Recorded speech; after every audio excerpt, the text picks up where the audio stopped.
왜 이렇게 빨리 맞췄느냐? 다음에 책 소개가 어떻게 될지 몰라서 나중에 잘리더라도 제게 잘리면 안 되니까. 그래서 이분 얘기 지금부터 잘려도 되는데 한번 들어보고 얇지만 어려운 책 레비나스의 대담집 윤리와 무한 이란 책을 어떻게 소개하는지 한번 여러분도 귀가 쫑긋 세워서 한번 들어보시기 바랍니다. 큰일 났습니다. 시간이 충분해 조금 시간. 남았어. 좀 모자라요. 어쨌든 뭐 모자르니까 빨리 해야 되겠죠. 책 얘기를 하려면 이거 하루 뭐 이틀도 모자라고요. 아무튼 얇은 책을 골라도 욕먹고 지난번엔 700페이지짜리 골랐다고 욕먹고 결국 철학책을 골라서 욕먹은 것 같아요. 철학책입니다. 윤리와 무한이고 에마뉴엘 레비나스라는 철학자의 책이고요. 그 필립 네모와의 대화라는 부제가 붙어 있는데 이 필립 네모도 철학자인데 프랑스에서는 꽤 유명한 사람인가 봐요. 근데 어디 아카데믹한 지금 연구를 하는 철학자지는 않고 주로 저널리스트로 활동하는 사람인 것 같은데 더 이상의 정보가 없어요. 근데 책을 읽어보면 질문이 굉장히 정확하고 아주 핵심을 팍팍 찌르는 그런 질문을 하니까 대답하는 레비나스도 자기 정리가 잘 되는, 자기 정리를 잘해서 설명할 수 있는 그런 철학적 대화가 이루어지고 있죠. 방송에서 10번에 걸쳐서 라디오 방송에서 했던 것을 채록을 해서 이제 책으로 묶어냈기 때문에 내용은 뭐 철학을 말로 설명할 때는 정도 이상 어려워질 수가 없어요. 하지만 기본적으로 어느 정도의 기초교양, 기본적인 뭐 이해는 갖고 읽어야지만 알 수 있는 내용들이어서 쉽다고는 또 얘기할 수 없고요. 꽤 어렵긴 합니다. 그 10개 장으로 이루어져 있는데 일단 왜 이런 책을 이거 읽어보면 좀 해골 아프면서 또 저한테 대한 쌍시오자 들어가는 얘기를 막 입에서 막 저절로 나올지 모르겠는데 왜 이런 책을 제가 자꾸 권하냐면 철학책을 읽는 이유는 확실히 근본적인 사유를 하게 해줘요. 눈앞에 있는 현상이라든지 정치, 사회적인 사건 이전에 기본적으로 그런 사건들이 왜 나오는지를 그 구조 자체를 이해하게 하는 그런 근본 개념들 이런 것들을 다루고 있기 때문에 굉장히 레디컬한 근본적이고 급진적인 그런 생각을 할 수 있게 되는 기회를 일단 철학책들은 제공하고요. 또 하나는 이 독서 체험에서 전혀 다른 독서 체험을 하게 되는데 저는 요새 제일 늘 이렇게 불만인 게 책을 많이 읽는다는 독서인들도 굉장히 그 문학책 읽기 방식의 독서 경험에 익숙해 있어요. 맞아요. 뭐냐면 서사가 있고 스토리텔링이 있어야지 책을 읽어요.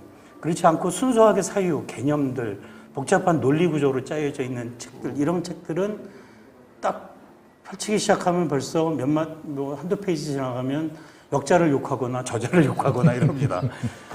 왜냐하면 자기의 독서 방식이라는 게 늘 스토리 따라가면서 재미를 추구하는 식의 방식으로 책을 읽어왔으니까 그렇지 않은 낯선 책들은 책이 잘못됐다 그러는 거예요. 이제 순수한 일종의 사유, 논리적 사유라든지 이런 것들을 따라가면서 읽는 독서 체험도 꼭 필요하고 근육을 한쪽으로만 발달시키지 말고 다른 방식의 독서 근육도 좀 발달을 시켜야 된다는 의미에서 자꾸 철학책을 제가 권하고 있는 거고요. 이 책은 그런 용도로 괜찮습니다. 책은 뭐 본문 140페이지, 해설까지 170페이지. 그래서 사실은 굉장히 천천히 곱씹어 가면서 읽어도 300페이지 책 읽는 이상 시간은 들어가지는 않을 거예요. 그러면서도 얻는 것은 사실 10배 이상 얻을 수 있는 책이니까 그런 점에서는 한번 도전을 해보시고요. 제가 이 책을 읽게 된 이유는 사실 에마뉘엘 레비나스를 제대로 읽어본 적이 한 번도 없어요. 이 레비나스는 현대 철학자 중에서 굉장히 중요한 철학자 중에 하나인데 뭐 후설, 하이데거 같은 현상학이라는 그 현대 철학의 한 유파에 서 있는 사람인데 레비나스는 그 중에서 아주 뚜렷한 사람이거든요. 근데 좀 다른 얘기를 해요. 일반 현상학하고는 좀 다른 얘기를 하는데 제가 다른 철학책을 만들다가 그 책에서 이제 그런 구조를 발견했어요. 레비나스는 그 제일 철학이라는 말이 있는데 철학의 가장 우선되고 가장 최고봉의 철학이 무엇이냐라는 이야기를 철학자들이 해요. 그 원조가 아리스토텔레스인데 아리스토텔레스가 제일 철학을 형이상학이라고 그랬어요. 그 존재자들의 등급, 신적인 존재에서부터 가장 미물의 단계까지 존재의 등급을 나누고 그 존재의 성질이 무엇인지 이런 것들을 총체적으로 탐구하는 것. 그것이 이제 형이상학인데 제일 철학을 아리스토텔레스는 형이상학이라 그랬는데 레비나스는 굉장히 특이하게도 제일 철학을 윤리학이라고 그랬어요. 근데 윤리학은 보통 철학에서 제일 나중에 그리고 윤리학이 제일 골칫거리예요. 뭐냐면 이 가치의 문제, 선과 악의 문제 이런 거는 어디서 논리적인 근거를 대서 정당화하기가 어려워요. 그러니까 인식, 뭐 진리의 문제, 그르다 틀리다, 옳다 그르다, 뭐 이런 식의 문제들, 인식론의 문제, 존재한 어떤 것이 존재하고 어떤 것이 존재하지 않느냐 이런 것들은 의외로 논변을 풀어가기가 쉬운데 윤리학의 가치라는 문제는 굉장히 주관적인 것, 미적인 것, 윤리적인 것 이런 가치들은 굉장히 주관적인 거기 때문에 근거를 어디서 대기가 굉장히 힘들거든요. 그래서 철학에서 윤리학이라는 것은 늘 뒷전에 밀리거나 마지막으로 도달해야 될 것들이라고 생각을 하죠. 근데 레베나스는 윤리학을 제일 철학이라고 주장을 하고 거기서부터 자기 철학을 출발을 해요. 굉장히 특이한 사람이죠. 그래서 어떤 얘기를 하고 있는지 꼭 읽어보고 싶었고 이 사람의 유명한 말 중에 하나가 과부와 고아와 낯선 이의 얼굴을 하고 나타난 타자가 당신의 윤리적 책임을 명령한다. 뭐 이런 말이 있어요. 그러니까 타자의 철학이라고 흔히 얘기를 하는데 이 타자가 내가 아닌 타인을 무조건 얘기를 하는 게 아니라 과부, 고아, 낯선이 같은 전혀 짐작할 수 없는 나와 다른 처지에 있는 사람이 당신에게 윤리적 책임을 명령한다라는 이런 명제를 유대인이지 않던가요? 유대인이죠. 그래서 유대인인데 종교적인 특색이 강한 철학자로. 예, 종교적인 특색이 강하고 유대인인데 유대교를 믿지는 않았고 그러니까 뭐 일종의 개종을 했다 그럴까? 뭐 프랑스에서 생활을 했는데 유대교를 일찍 버렸어요. 그리고 그래서 그 나치한테 전쟁 중에 잡히죠. 참전을 했다가 잡혔는데 유대인으로 분류되지 않고 일반 포로로 있다가 이제 나중에 풀려나죠. 네, 유대인인데 군인이었던 거죠. 네, 유대인 그래서 그냥 프랑스인 취급을 받아요. 유대인 취급을 받지 않고 프랑스로 이제 그 환대의 철학이라고 굉장히 많이 얘기되는 거잖아요. 환대와 배려의 철학이라고 이제 얘기를 하는데 지금 얘기했듯이 그 고아 낯선이를 내 안으로 환대하는 그런 철학인데 이게 철학의 일반 언어로는 쓰지 않는 말이에요. 이런 말 안 써요. 뭐 그러니까. 진리니 뭐 인식이니 개념이니 뭐 그렇죠. 뭐 그런 딱딱한 말들을 쓰는데 레비나스는 뭐 환대, 배려, 뭐 사이에 있음, 서로 있음, 뭐 이런 식의 말들을 사용하고 하거든요. 되게 현사학적인 이죠, 물론 이죠. 겹쳐지잖아요. 예. 그래서 뭐 그 얼굴에 대한 장이 여기 이 장에도 하나 나오는데 얼굴이라는 것은 지각되지 않는 것이다. 지각되는 얼굴은 일종의 인격성으로서 지각되는 얼굴인데 실제 얼굴은 지각되는 것이 아니라 그저 나에게 다가오는 것이다라는 말을 해요. 느닷없이 나타나는 네, 느닷없이 나타나는 거라고 얘기를 하는데 그게 뭐냐면 책임을 요구하는 얼굴이라는 거죠. 타인의 얼굴이라는 것은 저 사람이 어떤 지위, 신분, 어떤 인격성 이런 걸로 얼굴이 나타나는 게 아니라 우리가 모르는 사람의 얼굴을 딱 볼 때는 직관적으로 누군가의 얼굴이고 말할 수 없는 얼굴이에요. 그래서 얼굴이라는 거는 굉장히 빈곤한 존재라는 얘기를 해요. 뭐냐면 대표 얼굴 보면 되게 빈곤하잖아요. 모르는 사람의 얼굴을 나 지금 보면 책임지고 싶어. 일부는 우리가 알 수 있어. 일부는 지각할 수 있지만 규정할 수 없는 게 표정이라든지 이런 것들은 뭔가 말로 잡을 수 없는 그런 얼굴의 어떤 특성이 있어요. 그런 고유성을 가지고 그것이 그 얼굴이 딱 나에게 대면하는 순간 나는 거기에 뭔가 반응할 수밖에 없다. 근데 그 반응은 인식이나 눈이나 파악으로 저 사람은 저런 사람, 이런 사람으로 파악할 수 있는 게 아니라 그저 받아들임으로 파악할 수밖에 없다라는 거죠. 그래서 얼굴이 책임을 요구한다라는 말은 책임이라는 말은 레스판서빌리티인데 레스판스라는 거잖아요. 반응. 얼굴이 주어지는 순간 우리는 어떤 식으로밖에 반응할 수 없다. 이렇게 얘기가 되거든요. 그럼 거꾸로 얘기하면은 철학의 기본적인 철학사 전체를 통틀어서 서양 철학의 싸움은 뭐냐면 타자를 동일자, 그러니까 진리라는 거는 모르는 것을 내가 알게 되는 게 진리잖아요. 세계 전체에 낯설고 그동안 몰랐던 세계 전체상을 아는 것이 진리인데, 그래서 가장 근본적인 하나를 알든 총체적인 전체를 알든 그것이 이제 진리의 문제고, 그래서 그 진리로 접근하는 대상이 바로 존재고, 근데 거기에는 늘 모르는 것을 아는 것으로 만드는 것, 결국은 낯선 것을 내 것으로 만드는 것, 타자를 동일자로 만드는 것. 타자와 동일자 개념을 그렇죠. 활용해서. 그래서 네. 타자와 동일자의 개념이 서양 철학 전체를 꿰뚫는 가장 큰 화두예요. 그렇죠. 동일화시킨다는 거예요. 타자를 동일화시키는 것. 근데 거꾸로 아까 얘기했듯이 낯선 얼굴이 주어져서 그것을 규정할 수 없는 어떤 얼굴이 주어질 때는 레스판스, 반응을 요구하고 레스판스에서 나온 레스판서빌리티, 책임을 요구한다는 거예요. 뭐냐면 타자 때문에 나라는, 반응하는 내 존재가 거꾸로 규정이 되는 거예요.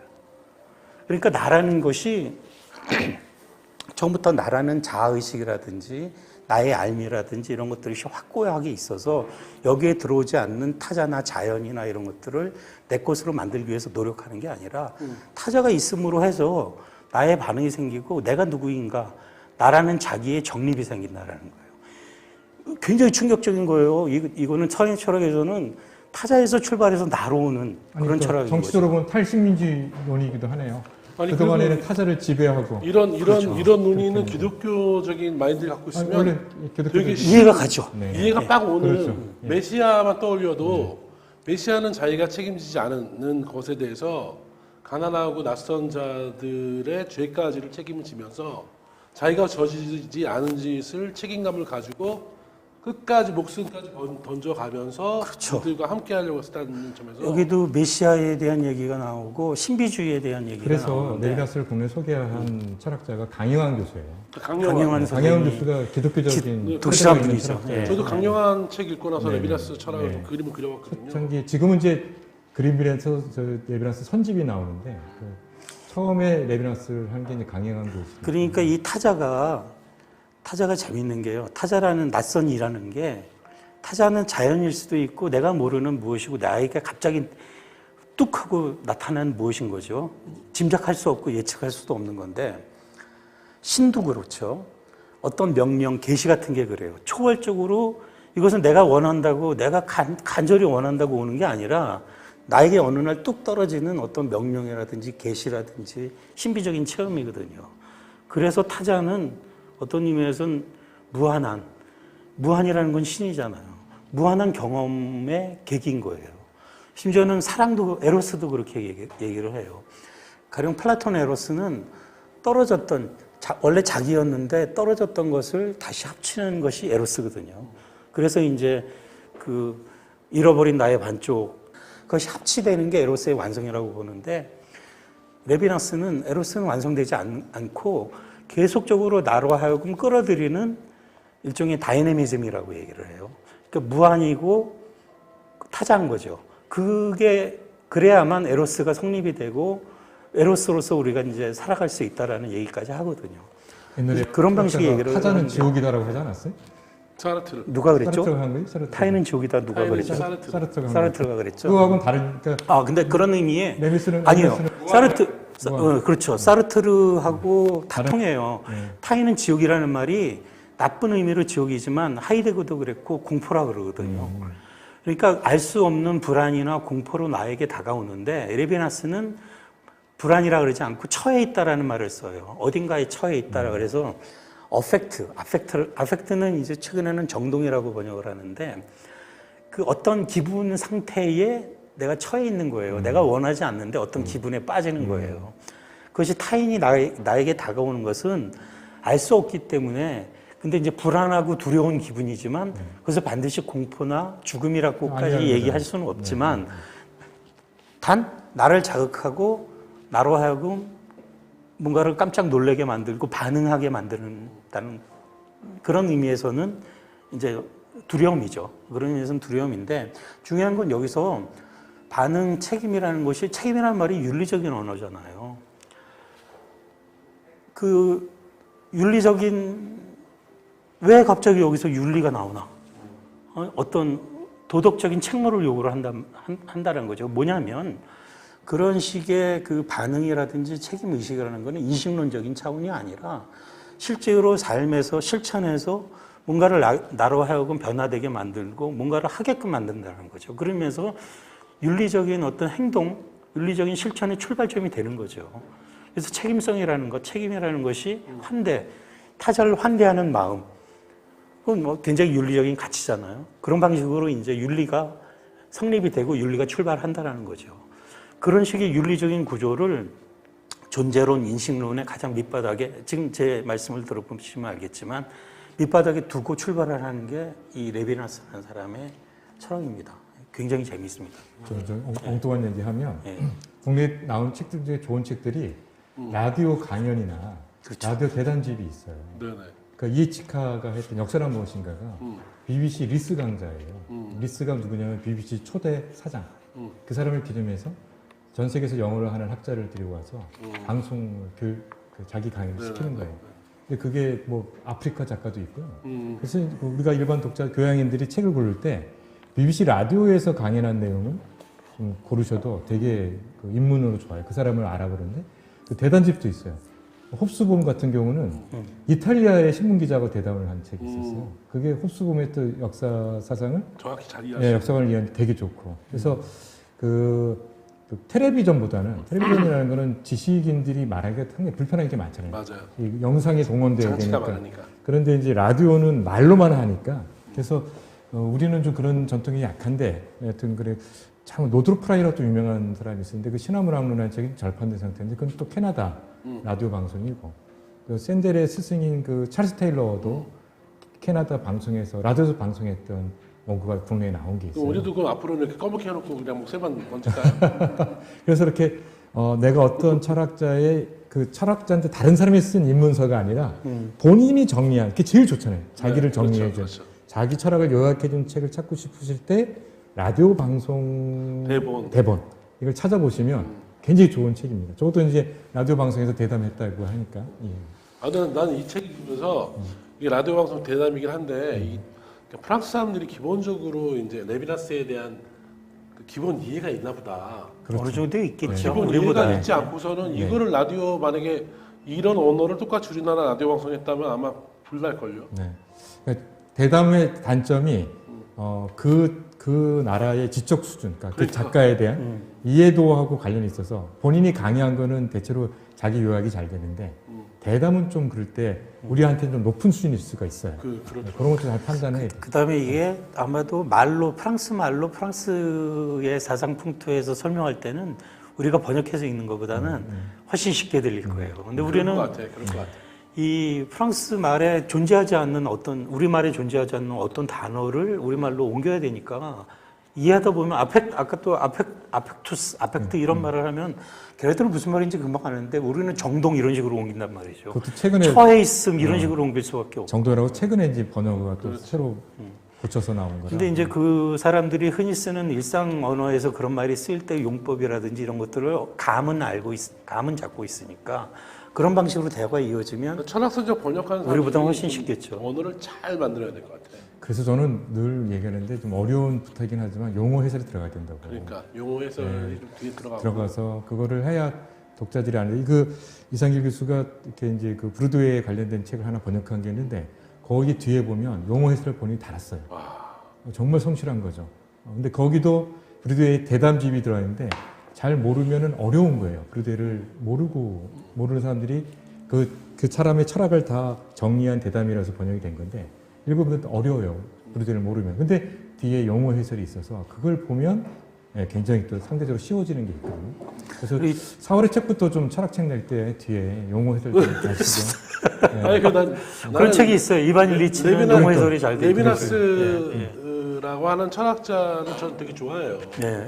그리고 이제 물론 강영환 선생님을 통해서 이렇게 처음에 접하게 됐지만 제가 또 좋아하는 작가 중에서 우치다 타츠루라고 하는 아, 네. 네. 예. 일본의 우치다 유명한 타츠루. 저술가가 아마 있는데 그분도 맞다. 레비나스 얘기했다. 그 양반이 쓴 게 맞다. 레비나스와 사랑의 현상학이라는 맞아요. 책이에요. 네, 맞아요. 근데 그 거기 책이 보면 있어요. 예. 그 책도 뭐 쉬운 책은 아닌데 되게 사랑에 흠뻑 빠져가지고 우치다 타츠루 선생이 레비나스라고 하는 스승 직접 배운 건 없는데 흠뻑 빠져서 사랑을 고백하는 그런 류의 책인데 그 양반이 어렵게 썼으면 읽으면 안 되는 사상가 아니에요? 아니, 그 양반 책 중에 어려운 게 하나도 없던데.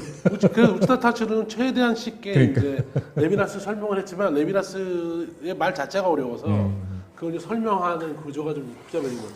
그 또 이 책의 장점은 140페이지 정도라고 얘기했지만 140페이지에서 자기 이 레비나스의 주조가 순서대로 말년의 저서까지 그 저서들이 갖고 있는 주제 순서대로 자연스럽게 진행이 돼요. 그래서 그러니까. 사랑의 현상학도 여기에 나옵니다. 그러니까 사랑의 어려운- 현상이라는 책이 아니라 사랑의 현상이라는 말을 쓰거든요. 레비나스가. 그래서 어려워요. 뭐 한 주제로 해서 맞아. 자기 핵심을 요약해 줘야 되는데 사실은 자기 사상 전체를 다루니까. 예, 얇은 근데 다 구조는- 통해서 네, 굉장히 어쨌든 재밌는 정리해야 될 때가 왔어. 예, 지도를 아무리 그리는 얘기해봐야 소용없어. 꼭 읽어보세요. 이 책은 만약에 난이도로 친다면 1에서 5에서 그래도 4는 넘습니다. 4.5 4.5는 될 4.5. 거예요. 예. 눈에 불을 켜고 읽어야 된다. 예. 아까 얘기했듯이 곱씹어서 한자 한자 읽는 철학책 읽듯이 당연히 읽어야 됩니다. 예. 그래서 이렇게 쉽게 읽을 수 있는 책이 있는가 하면 좀 이렇게 정성을 다해서 읽어가는 책이 있는데 우리가 그동안 글쓰기 근육을 한쪽 편만 이렇게 키워왔다면 특히 악역을 맡고 계신 선생님께서 소개해준 책들은 좀 어려운 근육을 키우는 데 일조하는 책인데 그나마 다행인 것은 분량이 적어서 저도 끝까지 읽었거든요.